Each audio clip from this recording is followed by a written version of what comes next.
Welcome to the Social Impact Level Up podcast. This is where we blur the lines between business, nonprofit, and impact.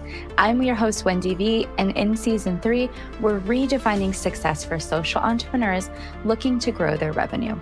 If you have reality-changing ideas, this is the place for you. Let's jump right into today's episode. Have you been wondering how you can use marketing to fuel your social entrepreneurship? Well, there are a lot of different ways, and our guest today is going to tell us all about it. I'm your host, Wendy B, and I have Eric Ressler here, and he is going to spill the beans on how we can market ourselves better. So, Eric, I want you to introduce yourself first. Can you tell us who are you and how do you make an impact? Sure. I'm Eric Ressler. I'm the founder and creative director at Cosmic, and Cosmic is a social impact creative agency. So we work with nonprofits, social enterprises, funders, organizations that exist at their core to move humanity forward in one way or another. And we've been around for about 15 years, focused on social impact for about 8 at this point. That's so cool. And you yourself are a social entrepreneur by definition, sort of. Yeah, in a kind of roundabout way, right? So our impact happens through helping our clients make more impact. So we're a little bit more upstream, almost similar to like a funder might be. Yeah, exactly. Like my business as well, coaching these folks through these processes. It's like we're almost like the safety net for the do-gooders, I feel like.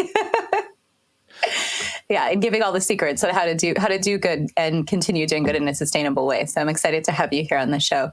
And I'm curious, just to start out the conversation, what is the biggest thing that you see people maybe missing the mark on or doing not so hot in their marketing that's causing some strife?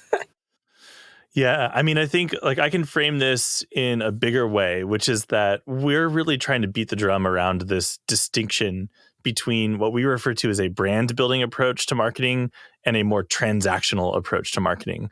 And I think there's been a shift more broadly that's spilling over into social impact organizations around marketing becoming so much more transactional. And I think a lot of that is because technology has given us a lot more data to work with from a marketing perspective around engagement and analytics and some of these things. And so marketers are now trained to measure impact based on numbers and data around conversions, around impressions, around reach, all of these kind of signals of engagement. And I think those signals are important to look at.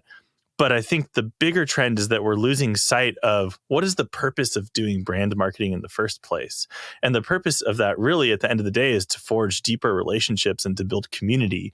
And so if all you're doing all day is looking at numbers, but you're losing sight of the bigger impact and the bigger signals of impact, such as relationship building, community building, growth, revenue, some of those things, then you're not measuring the right things, and what you measure matters. So I think that's one big thing that we're seeing.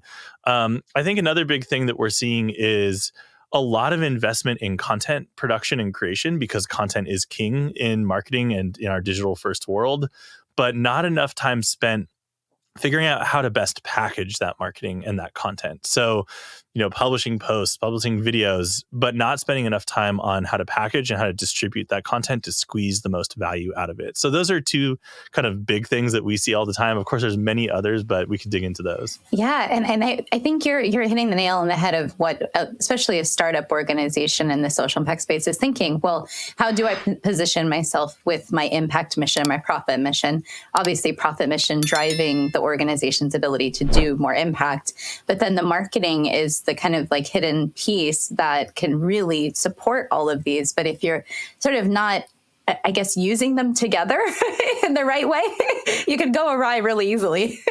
Yeah, absolutely. I mean, and there's so many ways that could go wrong. So often what we see is a lot of organizations focused on mission, and that's great. That's a great inclination.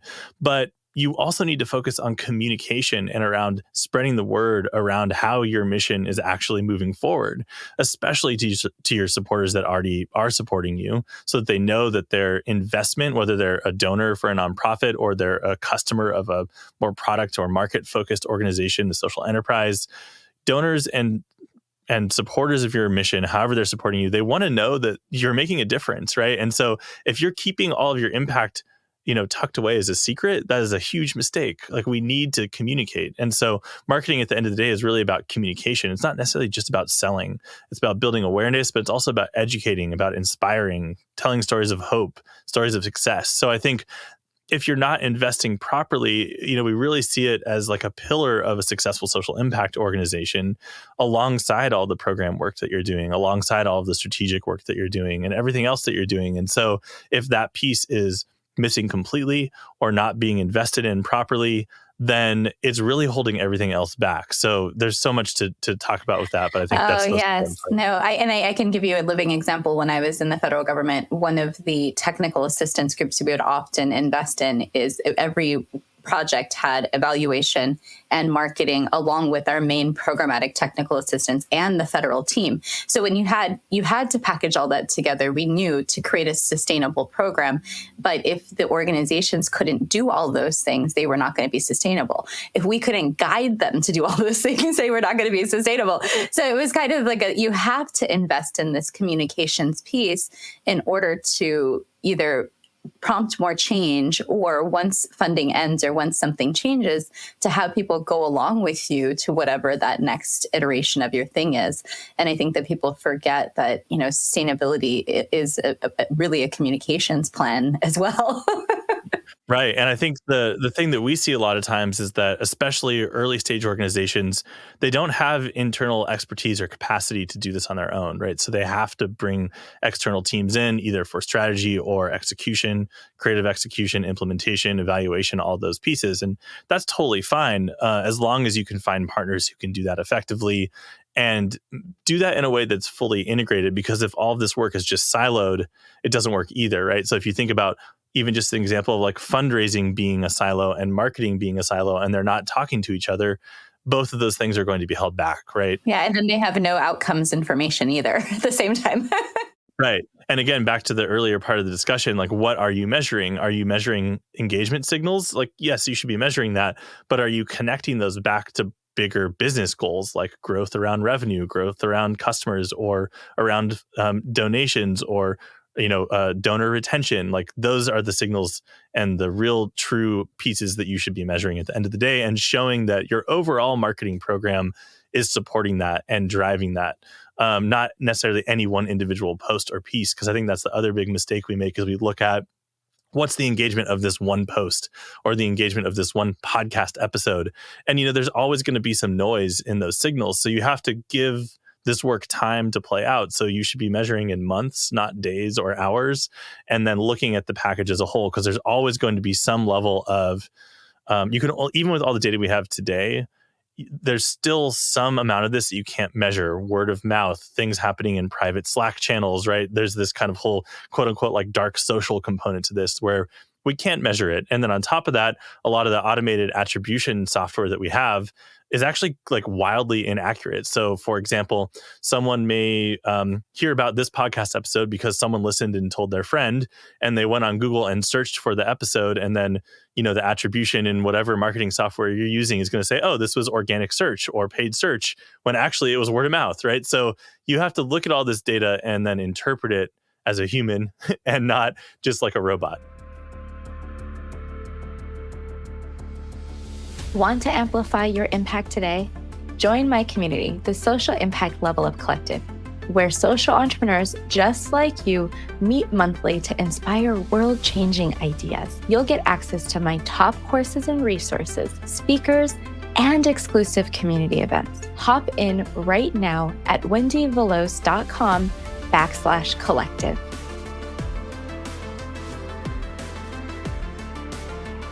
And I think a lot of small organizations don't have, one, the budget to sometimes pay consultants to come help them, two, the ability to build the websites and the online presence, social media presence that they want to have a solid brand. And then three, once they get to there, the consistency of posting over time and creating the content and the strategy, like it's so hard. I know even as a small business, it's so hard to get all that down. And even coaching people through that and helping them with that process, it's hard for people to wrap their brain around what you just mentioned. So I wanted to speak into that you're so exactly hit the nail on the head with this one of what's needed. So if you're a small organization and you're struggling through any one of those pieces of the process, like, how do you just start if you can't pay someone like you to come in and help with that? Like, what's one action someone can do to really help themselves at this point? Yeah. So if you're really constrained by resources or time, and what I would say is like everyone feels that way, no matter where you are in your journey. Even if you have an in-house team of like 5 full-time content creators and marketers, you're still going to feel constrained. So, you have to figure out where you are in that journey. What I would say is that if we skip some of the foundational things that need to be in place, such as like having a clear mission and vision, having a clear niche, good like core messaging, because that has to happen before good content work can happen. But I want to answer your question more directly. So I want to skip all of that. What I would say the biggest thing, there's two really big things that come to mind for me. One is going back to that concept of learning how can you actually craft content that's scroll stopping, that breaks through in our world where so much of what we see is driven by algorithms and their preferences, right? So whether you're in a social media channel or even email to some degree these days, because our inboxes are so noisy. So you should spend roughly 50% of your time on content creation, crafting your subject line, and then 50% on the email itself, as just an example. And I think what the big mistake is, most people, and I'm totally, guilty of this at times before, and trying to take my own advice here, you'll spend 95% of your time writing the email, and then right before you send it, you're like, oh, we need a subject line and a preview text and a hook for the email.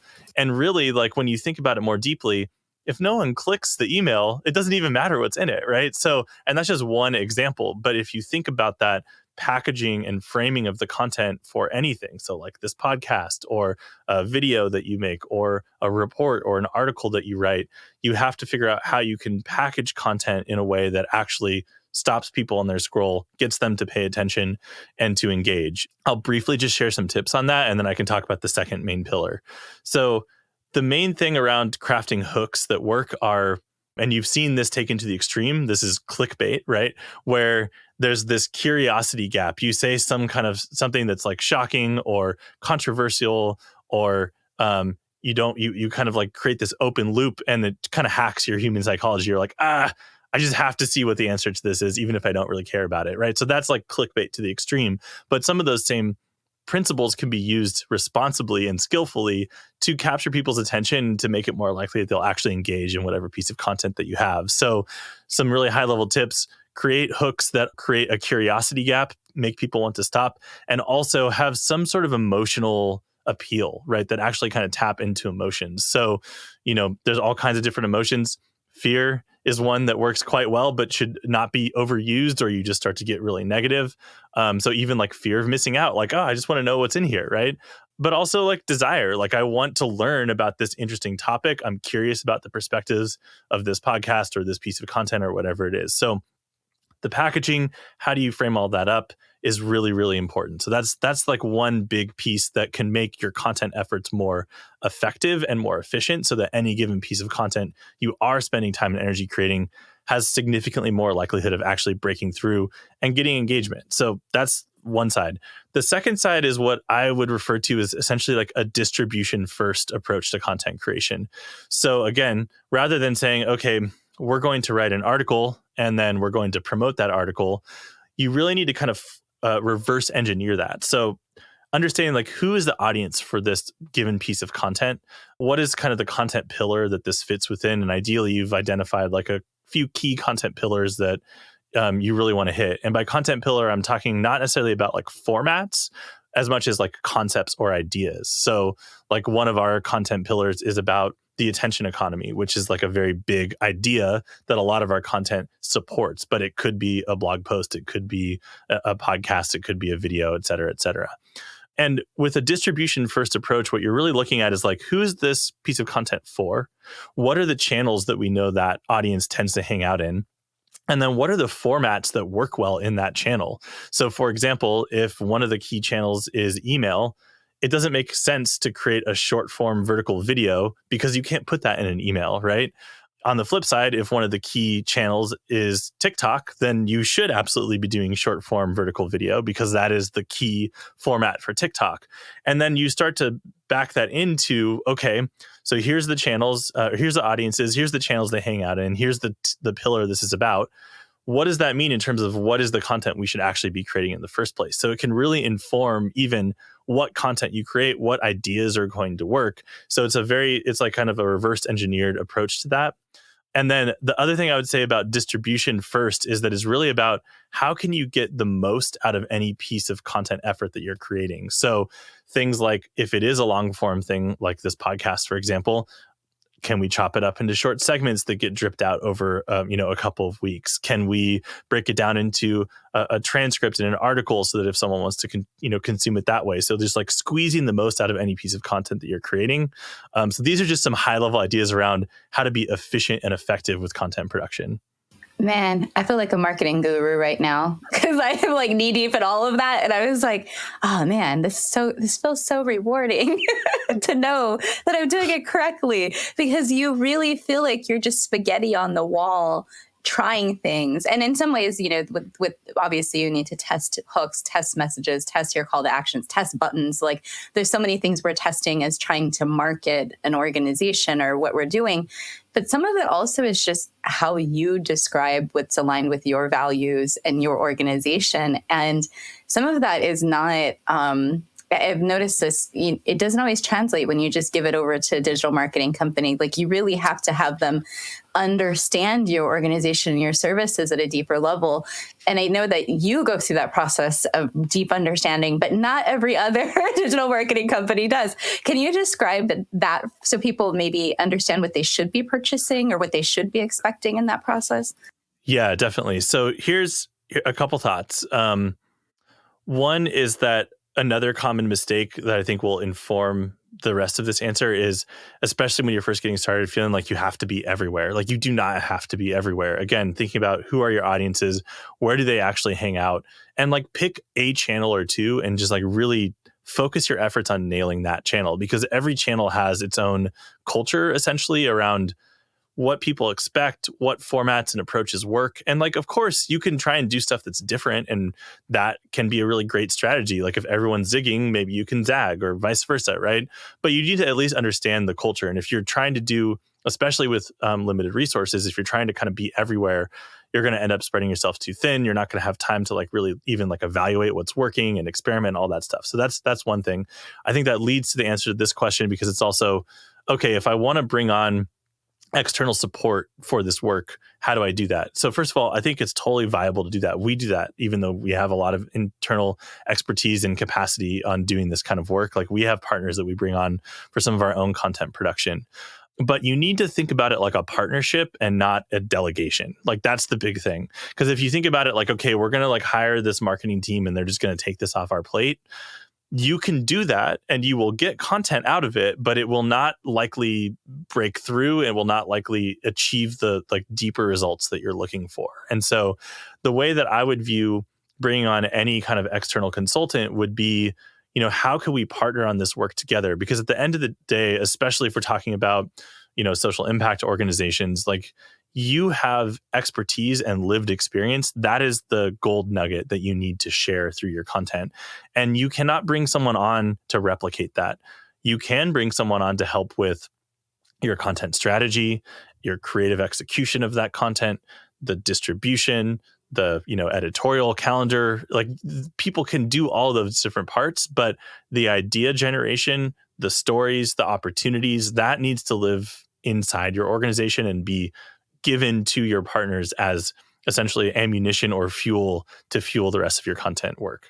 Yeah, it's sort of like this, on top of all the other basic foundations that you were just talking about, that understanding your mission, understanding your content pillars, like having gone through a lot of those pieces, you could also use the support to develop those if you don't have them. But once you have them and you're like rocking and rolling and going forward, it is the churn in some ways that people get behind the scenes and like, oh, yeah. I can get this podcast episode edited, and then I can't get it out, and then I can't do the shorts, and it sort of everything cycles in between the time. So how do you, I guess, recommend people maybe better manage their time around marketing, or spend the appropriate amount of time, I guess, because you could spend all your time and still not see a return, to be honest. Yeah, absolutely. Yeah. I mean, I think it's a really dependent, like the answer to that question is very dependent on where you are as an organization. And I think what tends to happen is when you're first getting started with this, it's going to take up a lot of time and energy to do it well, because you need to do some of these bigger picture brainstorms around like, well, who are the audiences we're actually trying to reach? Like deeply thinking about that, understanding like, again, what are the right channels? What are the right formats? Doing some of this experimentation, building out the workflows. So it's like spinning up an entire new arm to your business, essentially. So that's it takes a lot of time to do anything like that well, of course. And then ideally you start to get into a flow where it's not necessarily on autopilot. I don't want to overpromise that, but you build out these workflows, you have some of these decisions made. You do need to give stuff time to, play out and test and iterate on it, but you are also always experimenting, evaluating, ideating on new things. So it's never fully done, but it feels more established, like a workflow or a machine after a certain amount of time. And then it might be time to expand or scale that program up. It might be time to iterate on that. So you've given, TikTok 6 months and you're just not breaking through there. Your audience just isn't there. Great. Take it off the list, reallocate that energy into some of the other channels that are working, for example. So what's the exact right amount of time? I don't even know how to answer that because it's so dependent on, the size of the organization. Like if you're a CMO or equivalent or, a head of marketing and communications at a nonprofit, I mean, this is your entire day, all day, every day, right? Essentially playing editor in chief within your organization, gathering ideas, managing other teams, putting out content, doing some evaluation. If you're the executive director, I don't know what percentage of your time should be spent on this, but in my opinion, some of it should, at least participating in the overall process with other team members. Yeah, or setting the tone and direction for, the strategy before the people actually develop the strategies to execute. So yeah, I appreciate that. And I think that you reminded me of one other question that I really wanted to ask you, which is when you're at the sort of end of something, I think I hear this from a lot of clients, especially coalitions and partnerships, who get to the end of a grant and then they realize that they did not communicate their successes. They stayed the best kept secret for the last 5-10 years. And then it's time to do something that's going to be sustainable, ideally get some more supporters and money in the door to take over for the funding that they're losing. So what could you say to folks who find themselves in that predicament of how marketing maybe could support even upstream or at that crisis point, what they're trying to do to continue to maintain the work that they were doing under a funding stream that's no longer available? Yeah. Well, so the first thing I'll say is that funders need to start building budget in for communications because it's hard.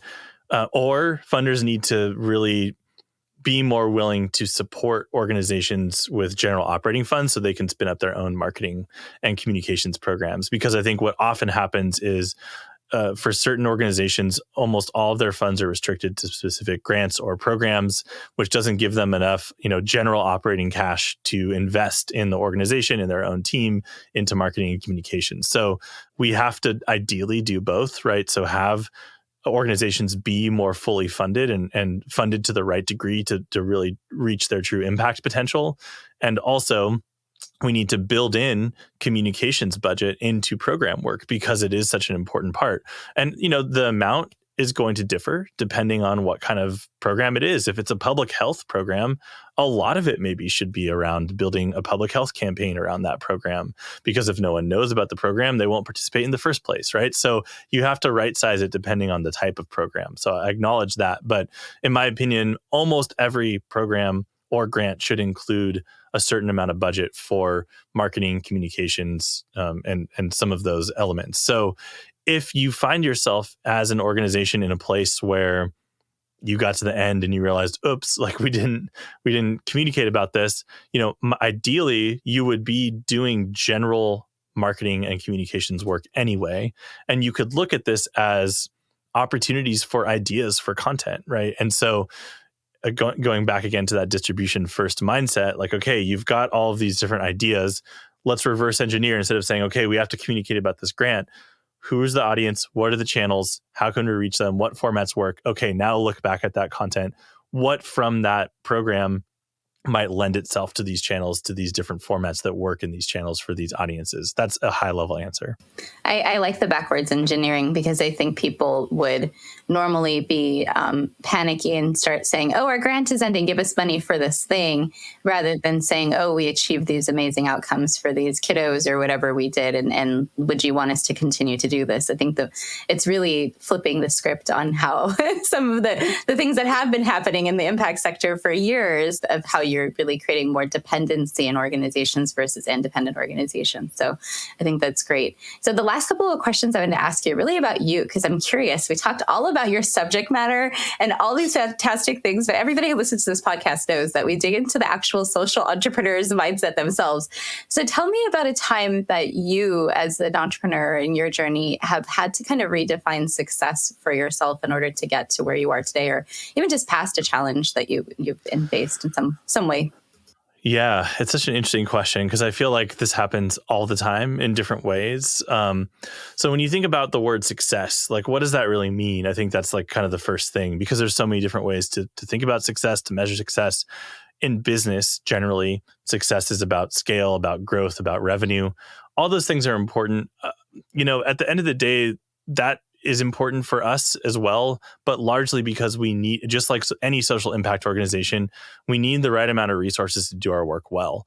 I believe very strongly in fairly compensating my team and, making sure that people are not sacrificing any more than they need to work on social impact work versus a more like standard corporate job, so to speak, or a job that's not as purposeful because they have to support their family. Like I don't want any of our team members to have to make that choice. And I know no social impact organization wants that, but I do feel like a lot of social impact organizations find themselves in that position. I would even argue that some leverage that and take advantage of it. And I think that's not right. So for me, success is really about building a truly sustainable organization. And I mean that with a capital S, sustainable. So not necessarily just environmentally, but how can we build an organization that is sustainable for me as the founder and the owner so that I don't burn out, so that I don't, get to a point where I'm not effective as a leader, I'm not treating my team well? How do I build an organization that's sustainable in terms of our workload so that we can put the right amount of time and care and intention into each of our engagements with our clients? And how can we build an organization that's sustainable in terms of actually creating an impact for our clients that actually leads them into reaching their goals, into growing their revenue, into getting more awareness and affinity for their cause? So that's how I define success at the end of the day. What that means is I'm never done, because there's always room for improvement in at least one of those places. And as the market changes and as the space changes, there's new challenges that arise all the time. So we may have solved it at one point in time, but now it comes back as a new challenge because the conditions have changed. So that's a long-winded answer to like how I look at success, but it's really not for me about growth. Like we've stayed about the same size for at least 8 years now. We've been around 9 people. That seems to be kind of like a sweet spot for us. For me, especially, I like still being part of the client work and the creative work. And my concern, if we were to grow, is that I would do less and less of that. And so I like to stay engaged there. So for us, this is a great size. And so growth looks like, yes, like we'd still like to continue to grow revenue even at our current size. And there's ways that we're doing that.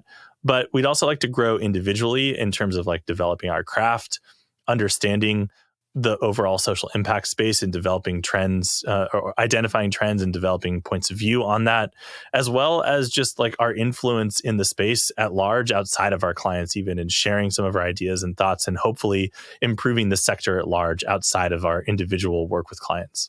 No, I love it because you're such a forward thinker. And I think our ideals align so beautifully that you literally, everything I envision from my own organization with the sustainability is a vibe, is your sustainability with a capital S, and how, you grow organically, I think, as each of us as entrepreneurs and as people in the ways that we see best for the organizations we're building. So I think that answer is perfect. And we're definitely going to be putting that out in all of the distribution channels as I think it's a great soundbite. So the last couple of questions I wanted to ask you, really touch on it a bit, but you said, the part about not burning out and you maintaining your own well-being so you can continue to show up as a leader and serve your team as they serve others, who then serve others. So this very meta sort of situation you got going on. So how do you as a person maintain your own well-being to show up and serve? Yeah, totally. The short answer is I don't always, just to be totally transparent. So I have tactics that I use to try to do that. And I am sometimes more successful in that and sometimes not. And I think that's just the straight truth of being an entrepreneur, is that it is not always easy. And oftentimes when you see stories from entrepreneurs, you're seeing the kind of like, you're seeing it through rose-colored glasses, right? You're seeing the good things that have happened. And, I think every entrepreneur struggles in different ways. As I've reflected on my career doing this, some of the things that I've struggled with are, as much as I've been able to create a life for myself that is really, by any definition, quite awesome, and we can talk about like what that looks like, there's still times where I feel like the business is more of a ball and chain than a vehicle for my own personal freedom, right? Because I do have a lot of responsibility. I see, I've been very intentional. Like, we've never had to lay anyone off at the company, even though we've had ups and downs with revenue. I've taken on a lot of personal risk to be able to do that, but I believe it's the right thing to do. And so there is, like, authentically, logically, factually, a lot of responsibility in running a business and taking care of people, especially if you really try to take care of your team. And so sometimes that can be overwhelming, especially when times are tough or when things aren't lining up or when we're taking risks and they don't pan out. So, burnout happens. Like, there are times where I feel it happen where I'm just not as motivated. I'm not as effective.